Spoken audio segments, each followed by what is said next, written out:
안녕하세요. 코드덱입니다. 오늘은 LLM을 활용한 텍스트 분류와 감정 분석 프롬프트 작성법을 배워보겠습니다. 라벨 정의부터 신뢰도 점수, 멀티 라벨 분류까지 실무에서 바로 활용할 수 있는 기법들을 단계별로 익혀보겠습니다. 오늘 다룰 내용은 총 9가지입니다.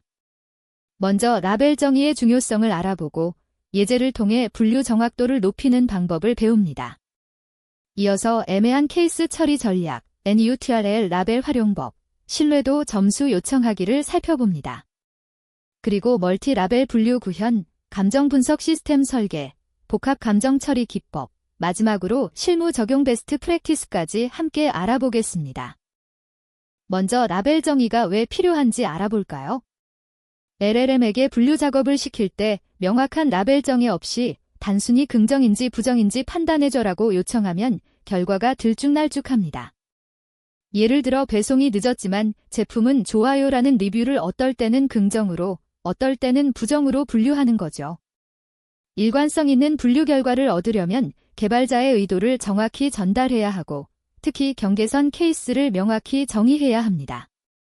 라벨 정의는 마치 요리 레시피와 같습니다. 맛있게 만들어줘라고만 하면 요리사마다 다른 음식을 만들겠죠? 하지만 간장 2스푼, 설탕 1스푼이라고 구체적인 기준을 제시하면 누가 만들어도 비슷한 결과가 나옵니다. 라벨 정의는 분류 기준을 명문화하는 것이고 AI와 개발자 간의 소통 도구이며 반복 가능한 결과를 보장하는 핵심 요소입니다. 이 코드는 기본적인 감정 분석 프롬프트 예제입니다. 먼저 다음 고객 리뷰를 분류해주세요라고 명확한 작업 지시를 합니다. 그 다음 라벨 정의 섹션에서 POSATIV는 만족이나 칭찬하는 내용이고 예시로 정말 좋아요를 들었습니다. NEGATIV는 불만이나 비판하는 내용으로 품질이 별로예요 같은 예시를 제공합니다. NUTRL은 객관적 사실만 기술한 경우로 오늘 받았어요를 예로 들었습니다. 마지막으로 변수로 실제 리뷰를 넣고 결과 형식을 지정합니다. 각 라벨마다 2대 3개의 다양한 예제를 제공하면 LLM의 분류 정확도가 크게 향상됩니다. 예제가 하나뿐이면 LLM이 그 예제에만 과적합되어 다양한 케이스를 제대로 처리하지 못할 수 있습니다. 따라서 라벨당 2대 3개의 예제를 제공하고 다양한 표현 패턴을 포함시키세요. 특히 경계선에 있는 애매한 케이스도 예제에 추가하면 더욱 정확한 분류가 가능합니다. 이제 애매한 케이스를 어떻게 처리할지 알아보겠습니다. 배송은 느렸지만 제품은 만족해요처럼 긍정과 부정이 섞인 리뷰는 어떻게 처리해야 할까요? 이런 복합 감정 처리 규칙을 정의하고 우선순위 기준을 명시해야 합니다. 일반적으로 최종 인상 우선 원칙을 적용하는데 마지막에 언급된 감정을 우선시하는 방법이 효과적입니다. 이 코드는 애매한 케이스를 처리하는 프롬프트입니다. 첫 번째 규칙으로 긍정과 부정이 섞인 경우 마지막에 언급된 감정을 우선합니다. 두 번째로 지만으로 연결된 경우 지만 뒤의 내용을 우선합니다. 세 번째로 전반적인 어조가 애매하면 NUTRL로 분류합니다. 예를 들어 배송은 느렸지만 제품은 좋아요는 지만 뒤가 긍정이므로 POSATIV로 분류하고 품질은 좋은데 가격이 비싸요는 뒤가 부정이므로 NEGATIV로 분류합니다.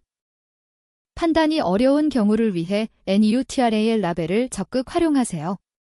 억지로 긍정이나 부정으로 분류하면 오히려 분석 품질이 떨어집니다. NUTRL은 분류 실패가 아니라 신중한 판단입니다. 애매한 케이스를 안전하게 처리하고 잘못된 분류를 방지하여 전체적인 분석 품질을 향상시킬 수 있습니다. 이 코드는 NUTRL 분류 기준을 정의한 프롬프트입니다. 감정 표현 없이 사실만 기술한 경우, 긍정과 부정이 정확히 반반인 경우, 맥락 없이는 해석이 불가능한 경우에 NUTRL을 선택하도록 안내합니다. 중요한 건 확실하지 않으면 NUTRL을 선택하라고 명시하는 것입니다. 무리한 분류보다 정확한 분석이 중요하다는 원칙을 프롬프트에 포함시키세요. 분류 결과와 함께 신뢰도 점수를 요청하면 LLM이 얼마나 확신을 가지고 분류했는지 알 수 있습니다. 신뢰도가 낮은 결과는 별도로 검토하거나 사람이 직접 확인할 수 있습니다. 이를 통해 분류 확신도를 정량화하고 저신뢰 결과를 별도로 처리하여 품질 관리를 자동화할 수 있습니다. 이 코드는 신뢰도 점수를 요청하는 프롬프트입니다. 출력 형식으로 분류 결과 0점에서 1점 사이의 신뢰도, 그리고 판단 근거를 요청합니다. 신뢰도 기준도 명확히 제시합니다. 0.9 이상은 매우 확실한 경우, 0.7에서 0.9는 높은 확신, 0.5에서 0.7은 다소 애매함, 0.5 미만은 판단이 어려운 경우입니다. 실무에서는 신뢰도 0.7 미만을 수동 검토 대상으로 분류하면 좋습니다. 이제 멀티 라벨 분류를 알아보겠습니다. 하나의 텍스트가 여러 카테고리에 동시에 속할 수 있습니다. 예를 들어 고객 문의가 배송 문의이면서 동시에 환불 요청일 수 있죠. 멀티 라벨 분류는 단일 라벨의 한계를 극복하고 복합적인 분류 요구를 충족하며 실제 실무 시나리오에 더 적합합니다. 이 코드는 멀티 라벨 분류 프롬프트입니다. 해당하는 모든 카테고리를 선택하라고 명시합니다. 카테고리로는 SHIPPANG 배송 관련, RFND 환불이나 취소 요청, 프로덕트 제품 정보 문의, SOMPLANT 불만이나 클레임, PRASE 칭찬이나 감사가 있습니다. 출력 형식을 배열로 지정하여 해당하는 모든 카테고리를 리스트로 반환받습니다. 예를 들어 배송이 늦어서 환불해주세요는 SHIPPANG과 RFND, SOMPLANT 세 가지로 분류될 수 있습니다. 감정 분석은 단순 긍부정 분류를 넘어 기쁨, 슬픔, 분노, 놀람 등 세부 감정을 파악합니다. 고객 피드백 분석이나 소셜미디어 모니터링, 브랜드 평판 관리에 핵심적으로 활용됩니다. 세부 감정 카테고리를 잘 정의하고 감정 강도까지 측정하면 컨텍스트 기반의 깊이 있는 분석이 가능합니다. 이 코드는 감정 분석 프롬프트입니다. 감정 카테고리로 JOI는 기쁨이나 만족, 행복, SADNSS는 슬픔이나 실망, 아쉬움, ANG야는 분노나 짜증, 불만, SRPRSE는 놀람이나 의외, FA야는 걱정이나 불안으로 정의합니다. 출력 형식으로 주요 감정, 강도를 약함 보통 강함으로, 그리고 판단 근거를 요청합니다. 감정 강도까지 함께 분석하면 고객 심리를 더 정밀하게 파악할 수 있습니다. 사람의 감정은 복합적입니다. 기대했는데 실망했어요라는 텍스트에는 기대와 실망이 공존하죠. 복합 감정을 처리할 때는 주요 감정과 부차적 감정을 구분하고 감정 전환 패턴을 파악하여 맥락을 기반으로 해석해야 합니다. 이를 통해 고객의 심리 변화를 더 깊이 이해할 수 있습니다. 이 코드는 복합 감정 분석 프롬프트입니다. 출력 형식으로 주요 감정과 1에서 5까지의 강도, 부차 감정과 강도, 시작 감정에서 종료 감정으로의 감정 흐름, 그리고 전반적 톤을 긍정적, 부정적, 중립적 중 하나로 분석합니다.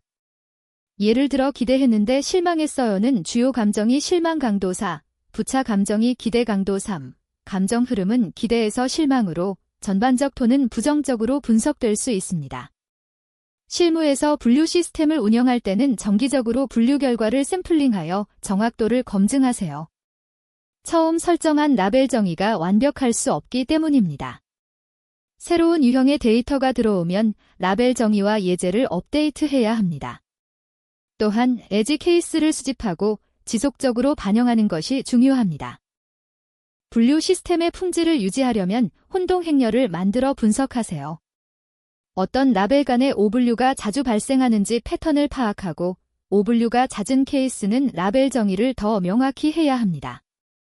예를 들어 POSATIV와 NEUTRAL 사이에서 오분류가 자주 발생한다면 두 라벨의 경계를 더 명확하게 정의하고 관련 예제를 추가하세요. 마지막으로 핵심 내용을 정리해 보겠습니다.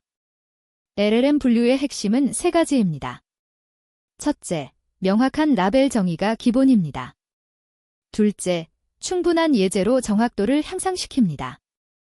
셋째, 애매한 케이스 처리 규칙을 명시합니다. 여기에 신뢰도 점수를 활용하면 품질 관리가 쉬워지고 멀티 라벨 분류로 복잡한 실무 시나리오도 대응할 수 있습니다. 오늘 학습을 마무리하겠습니다. LLM 분류 및 감정 분석 프롬프트의 핵심 기법들을 모두 살펴보았습니다. 라벨 정의, 예제 제공, 애매한 케이스 처리, 신뢰도 점수, 멀티 라벨 분류, 그리고 감정 분석까지. 이 기법들을 실제 프로젝트에 적용해 보세요. 시청해 주셔서 감사합니다. 다음 강의에서 만나요.